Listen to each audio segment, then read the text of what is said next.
আন্ডারস্ট্যান্ডিংটা কার সাথে কার হবে? বিশেষ করে বিএনপির সঙ্গে আওয়ামী লীগের হতে হবে। ইউনূসের মতো বাটপাররা বিদেশে দেশে বসে বসে আরো বাটপারি করতে পারবে। ঐক্যের অভাব, এই ঐক্য যদি না হয় তাহলে একটা একটা একটা আন্ডারস্ট্যান্ডিং আসতে হবে ক্ষমতাসীন দলের সঙ্গে, ক্ষমতা বিচ্যুত যারা আছে তাদের সবার সঙ্গে। আন্ডারস্ট্যান্ডিংটা কার সাথে কার হবে? বিশেষ করে বিএনপির সঙ্গে আওয়ামী লীগের হতে হবে। কারণ আওয়ামী লীগ একটা বড় শক্তি, আপনি তার সাথে যদি আন্ডারস্ট্যান্ডিং এ না যান তাহলে এক ধরনের থ্রেটের মধ্যে থাকবে। এই থ্রেট আপনার আমরা যে ডিপ স্টেটের কথা বলছেন, ডিপ স্টেট তখন আরো বেশি সুযোগ পাবে যে এগুলো খেলা। বিশেষ করে অদৃশ্য একটা শক্তি, দেশি বিদেশি মিলেই তো শক্তি ক্ষমতার কে কুক্ষিগত করার জন্য। তো সেই জায়গায় তাহলে তারা আরো খেলার সুযোগ পাবে। ইউনূসের মতো বাটপাররা বিদেশে দেশে বসে বসে আরো বাটপারি করতে পারবে। সো আর কারো কিছু কিছু বাটপার এদেশে বসে আছে, তারা দেশকে অস্থিতিশীল করার চেষ্টা করবে। জামাতের মতো প্রতিষ্ঠান ক্ষমতায় যাওয়ার জন্য আরেকটা অস্থিতিশীলতা তৈরি কিভাবে করা যায় সেটা চেষ্টা করবে।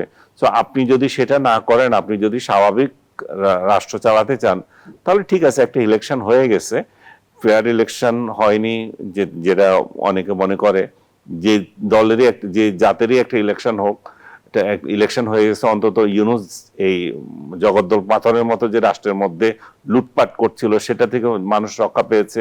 বিদেশের কাছে আমরা একটা সেল করতে পারছি যে আমরা একটা গণতান্ত্রিক সরকার এসেছে, আমরা একটা নির্বাচনের মাধ্যমে নির্বাচিত সরকার এসেছে, এখন ইনভেস্টমেন্ট করো। তো এই যে এবং বিরোধী দল যারা বাইরে আছে, যাদেরকে নিষিদ্ধ করেছে, তাদেরকে যদি বলা হয় যে ঠিক আছে, তোমাদের নিষেধাজ্ঞা তুলে দেওয়া হবে, সামনে ইলেকশনে তোমরা আসবে, এই যে যদি এক ধরনের অ্যাটমসফিয়ার তাদের মধ্যে তৈরি হয়, এবং সরাসরি হতে হবে, নট নেসেসারি, পর্দার আড়ালেও তাদের মধ্যে আলোচনা হতে পারে, এখানে বিদেশিরাও জড়িত আছে, বিদেশিদেরকে ইনভলভ করেও এটুকু হতে পারে।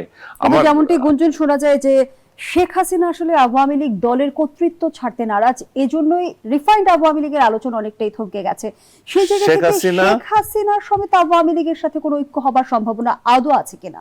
শেখ হাসিনা ছাড়তে চায় কি না চায় সেটা তার দলের ব্যাপার।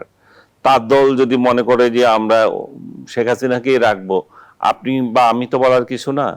আমরা এখানে কি করতে পারি? তারেক রহমানকেও তো বিএনপি পছন্দ, আওয়ামী লীগ পছন্দ করে নাই, তারেক রহমানকে সরাও। খালেদা জিয়াকেও পছন্দ করে নাই। এখন তো অনেক কাহিনী অনেকভাবে আসে। তো তার মানে তাদের নেতৃত্বে কি চেঞ্জ হয়েছে? তাদের নেতৃত্ব তো দলগুলোই ঠিক করবে। এখন যদি শেখ হাসিনাকে যদি মনে করেন এই এই আলোচনায় আসে যে শেখ হাসিনা একটা বিগত সরকারের সময় ছিল, তার বিরুদ্ধে অ্যাট্রসিটির অভিযোগ আছে, তার বিরুদ্ধে মামলা আছে, অমুক আছে, তাহলে সেটা কিভাবে হবে? সেই প্রস্তাবটাও ক্লিয়ার হতে হবে। জি, ধন্যবাদ জানাচ্ছি।